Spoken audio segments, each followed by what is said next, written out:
This is Scott the Fix-It Guy. Today we're dealing with the Miele Incognito dishwasher that has 5 lights flashing, and it goes just part way through a cycle, stops, and then the 5 lights start flashing. It's an F01 error, and that means that the temperature sensor may have a short and probably needs to be replaced, or the connector might be corroded.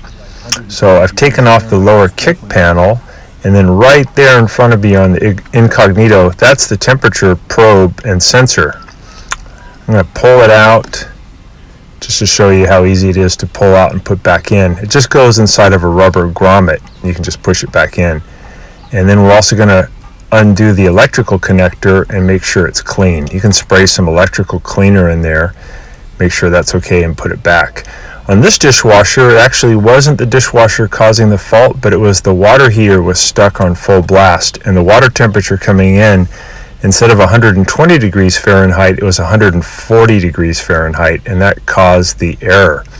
So it could be something to check. We noticed that the water heater pressure relief valve was shooting water out, and the water heater was just stuck on full blast. Could be what's causing your Miele dishwasher to have the first 5 program lights flash. Or also could be this sensor, which you can get from Miele USA. Just put in give them your model number and tell them you need you need the temperature sensor, and they can send it to you.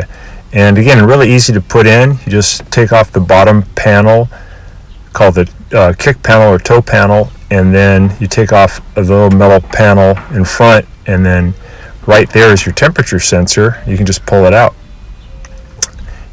It's good to get the water out of that little sump area first, because otherwise water will pour into the pan. Alright, thanks so much for watching, and please subscribe to our channel when you get a chance. Thank you.